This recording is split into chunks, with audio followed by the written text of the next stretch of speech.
welcome to a new video. My name is Anna and I am a personal trainer that's currently living in Spain, and I make content here on YouTube and on other socials regarding fitness and lifestyle. So if you're interested, check out those as well. I will link it down below. So let's talk about workouts and training programs today. Not just in generally, but training programs for women that are older than 40 and approaching or in their menopause. So I know I am only 32 years old, but I have many clients that are in this life period, and they all most of the time have the same issues and problems, and that's why they come to me for help. And that's most of the time unexpected and unexplainable weight gain, just in general feeling lost in their workout routines, the things that they used to do before going to group classes, aerobics. It's just either not sustainable for them anymore, maybe because of time constraints, or the schedule is not right, or it just doesn't feel good to their body anymore, especially high impact things like running, jumping, aerobics. And this is where I come in, and basically I just wanted to show a little bit of what kind of exercises you can do if you're in this life period and want to stay in shape or get in better shape. And I hope that you take something from this video. So here I'm not going to talk about the hormonal side of things or the diet, which is also just as important, but this video is focusing on exercise only. I actually have a blog post dedicated to this whole topic that you can find on my website. I will link it down below as well. And let's get into this video. This will be a sample workout that you can do to start your fitness journey. Although I do recommend that if you've never done any strength training before, then go to a gym, find a personal trainer and work together with them for some time, so that you learn the exercises, learn the correct form, and that they can watch you and correct you when you do something incorrectly. And also these exercises can be easily adapted to home workouts, so you don't have to go to the gym to be able to strength train or resistance train. You can do it at home. You just probably will need a few equipment to give you added resistance instead of a set of weights. So meanwhile, I got a call and I did up my hair because it's very warm. But what I also wanted to say is that although all exercises and all types of exercises are good, and you don't have to do any sort of exercise unless you want to and you enjoy doing it, but strength training has a lot of benefits, especially when it comes to women and aging. So the biggest benefit of resistance training is that when you exercise and you build muscle and you lift weights, that increases your bone mineral density, and that can prevent osteoporosis. And osteoporosis is a chronic disease that mostly targets women, and it affects our bone structures and can cause fragility in the bones and easier breaking legs, hips, and all bony structures. And it's very prevalent in women. 1 in 5 women have osteoporosis in their life, mostly above 50-60, but it's very important to draw attention to it. And also when we build muscle, we increase our basal metabolic rate, and that's important because normally as we age, our metabolic rate goes down, and basically we burn less calories just by existing. And if we have bigger muscle mass, that also means that we can eat more calories, and basically it prevents weight gain at this life stage. So strength training is great and it has a lot of benefits, but if you don't like doing it, then of course, you can do other sorts of exercises as well. The most important thing is to stay active and just basically move in a way that feels good to you. And the other thing that I wanted to say is that these exercises are just examples, and there is no must-do exercise. There are a lot of alternatives that you can choose from, and if you like machines, then do more machines in the gym, or if you like free weights, then do that. They're really just examples to help you a bit on starting out. As a warm-up, I always recommend to do some dynamic stretches and mobility drills to really prepare your muscles and muscle groups to work in certain ranges of motion. Of course, doing some cardio up front, for example, a few minutes of walking on the treadmill or some elliptical is perfectly fine. It will get your heart rate up a bit and keeps you moving, but don't forget that the most important part of the workout is the strength training, and if you tire yourself out while doing cardio in the beginning, that's counterproductive. So here I was just doing a few sets of cat-cows. Great if you have a desk job and you're sitting all day to move your spine in a bit of flexion and extension. After the cat-cows, I go into thoracic rotations, in which I bring my knees on the as wide as the mat, place my hands in front of me, then I touch on one side I touch my lat, and then try to rotate through my shoulder so that I get a nice big extension of my scapula. I do 5 times on each side. It really gets my shoulder blades to open up. This is great if you're gonna do overhead work or work your back muscles. And watch out that you're not just jerking up from this position, but move nice and slowly and really focus on that extension of the scapula. This is also a great exercise for opening your shoulder blades. These are called open books, and the most important is that you keep your knees at 90 degrees and then rotate again to open your shoulder blades.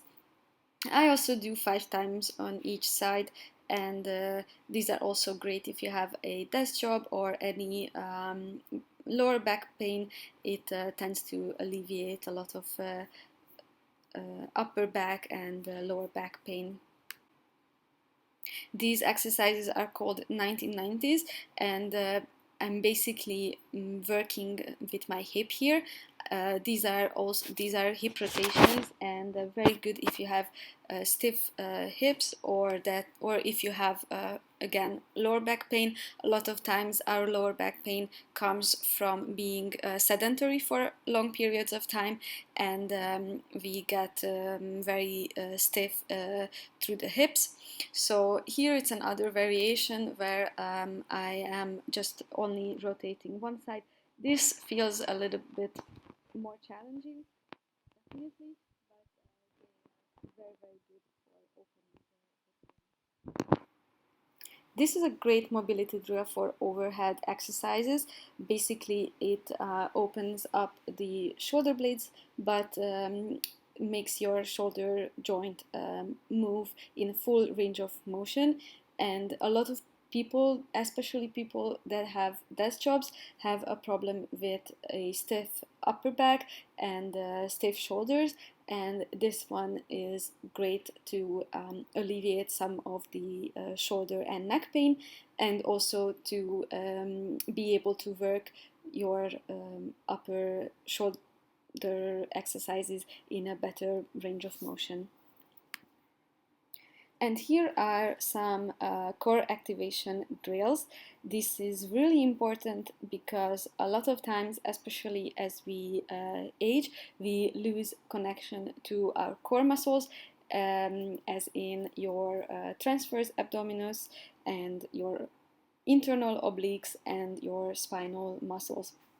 So this exercise is called a activation of the transverse abdominis, which is your deepest ab muscle.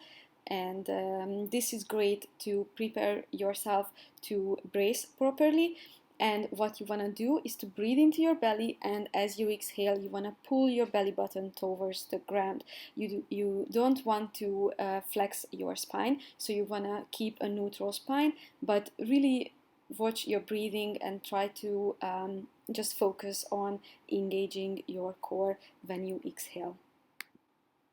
Normally, I like to do 8 to 10 reps and maybe 2-3 rounds just to get the hang of it and just to really engage and activate your core.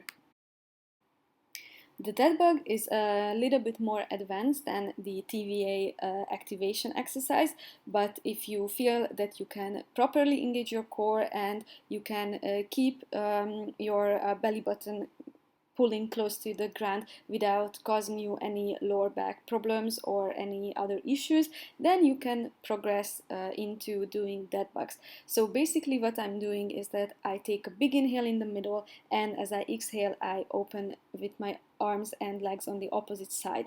So moving the limbs alternatively will make my core work really hard to stabilize the spine. This is called a anti-extension exercise. If it's a little bit too difficult or too difficult to coordinate, you can always do just the legs or a toe or a heel tap on the ground. This will make this exercise a little bit easier, but also really great for core activation. The bird dog is another classic activation warm-up exercise. Here I am on all fours, and as I exhale, I extend opposite arms and legs. This is basically the reverse of the dead bug, and it also creates a great exercise for your core. So here I'm really focusing on moving as I exhale, and when I exhale, I also try to pull my belly button towards my spine. Of course, my form is also not perfect, and basically what you want to do is to create a long elongated spine without arching the back or tilting the hips one way or the other. The first strength training exercise is the deadlift. The deadlift is a very complex exercise, so if you've never done it before, please ask a professional to help you with your form, because if you do it incorrectly, you can potentially cause injury to yourself. I am standing hip width apart with the weight in between my feet, and as I'm grabbing the weight, I push my hips back as if I was pushing my hips to close the side of the door. And when I am in that bottom position, I make sure to engage my lats. So I pull my shoulder blades down and basically use my feet to drive them into the ground and push myself up. If you don't have weights or if you are unsure of your form, you can always practice with an elastic band. The elastic band is great to learn you that motion of a hip hinge. So I am doing the same exact thing, just instead of a weight, I am using a band here.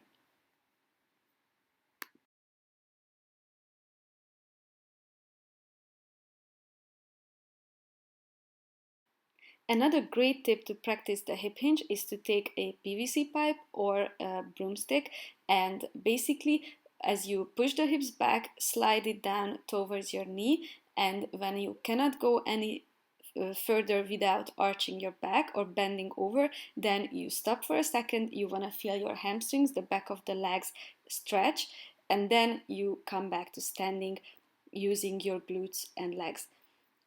It's really easy to practice. You don't need any equipment for it, but it's great to learn you how to engage your hamstrings and glutes. You can also combine this with a resistance band that I showed before, and this way you will give yourself an added resistance while helping you keeping the correct form with your broomstick or PVC pipe or anything. So here I am showing this version, and this is really great for beginners or if you're unsure of your form and you don't want to use weights yet.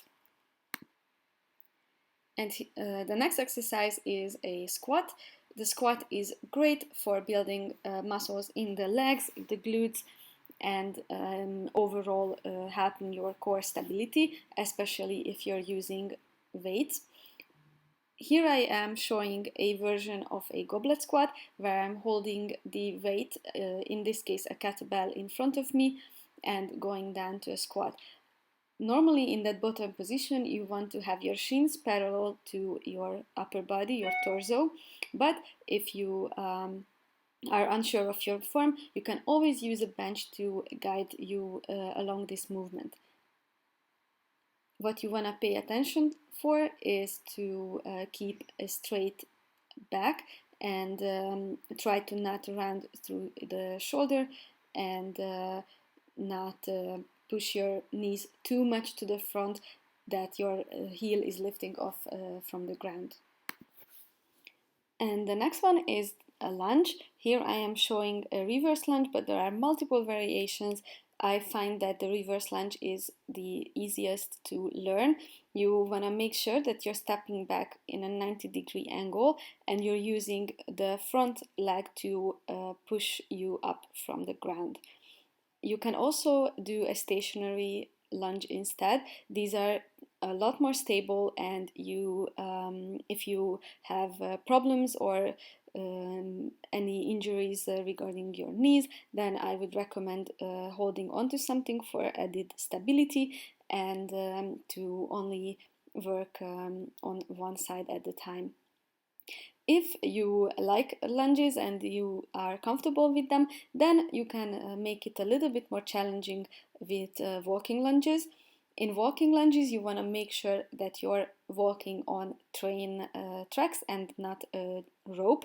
So you want to keep a hip width stance between your feet, and basically you're stepping back, come back to the center and step again. Then for upper body exercises, I started with a push exercise, the push-up. Here, this is the easier version when you're on your knees and lowering down to a step box, so a little bit of an elevated hand position will make it easier for you.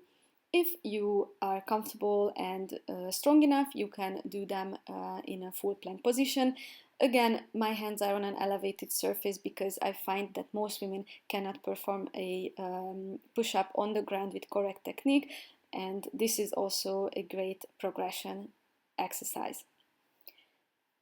If this is also a little bit too challenging, then you can always try doing push-ups in a rack, and here you can set the rack however tall you want it, so you can elevate even more, and basically you're lowering down to the bar and pushing yourself back up from it. Another great exercise for upper body strength and muscle building is a shoulder press. Now, the shoulder press can be very challenging, especially if you have limitations in your shoulder joint. In this case, just be cautious with the weights that you're using and really make sure that you're using correct form to push the weight up. I am using medium-sized dumbbells here and only working on one side. I found that unilateral work with shoulder exercises help with keeping the correct posture. Here I am doing them standing up, but you can also sit down and do bilateral shoulder presses as well.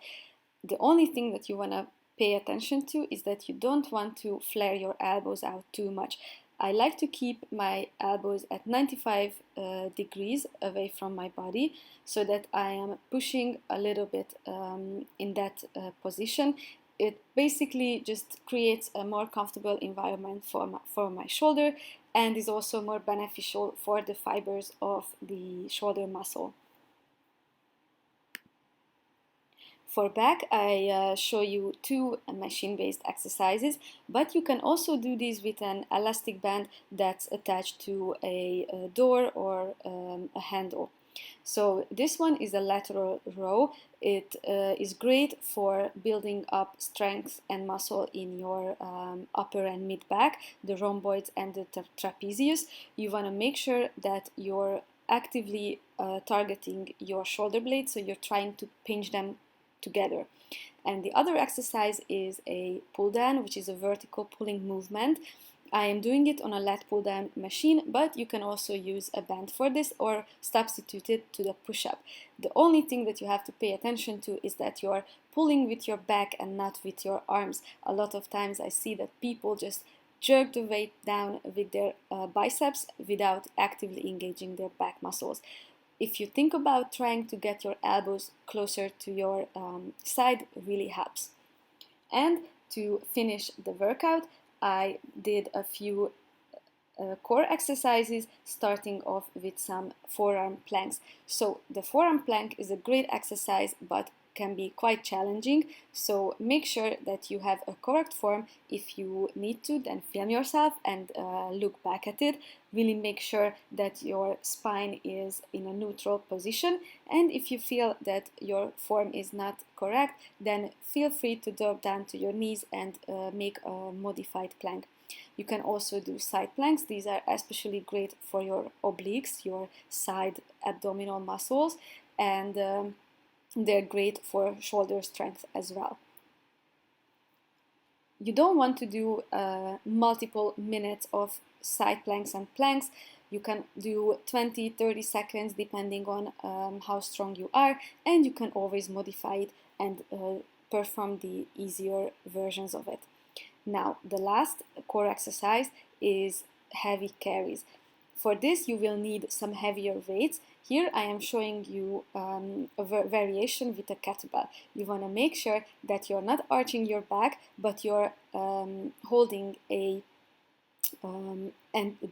posterior pelvic tilt, so you're tucking the tailbone under, and watch out that you're also not rounding your back during the exercise, but you're keeping an upright posture, how I'm showing it in the video. You can also do these exercises dynamically, so with walking. Here I am showing a suitcase carry. This is very great functional exercise that prepares you for everyday tasks such as bringing home groceries from the shop. Watch out that you keep a correct posture throughout the whole thing while you're walking, and if your grip gets tired, then feel free to drop the weight. Now, the last variation will be a rack hold, which is a little bit more challenging than the other variations that I showed before. You wanna hold the kettlebell in a rack position. You can hold the other arm out for added stability, and basically you wanna balance the weight on one side, and you can just keep holding it, or you can walk with it. It's basically up to preference. And to finish the workout, we cannot leave out stretching.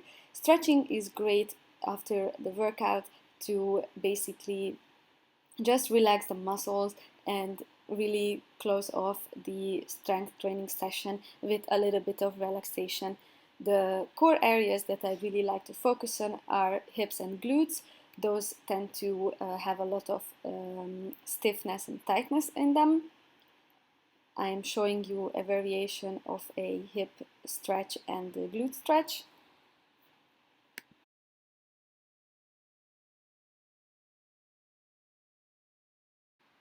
And because we did a lot of shoulder exercises, it's great to stretch the shoulder joint, shoulder muscles. I am showing a Scorpio stretch in which I'm laying face down on the mat, and then I'm letting one arm open on one side and then basically rotating towards that side. It can look complicated, but it's actually quite simple. But if you feel uncomfortable or that it's too much for your shoulder, you can always just stretch your shoulders at a door or a wall, just to let your arms extend on the side.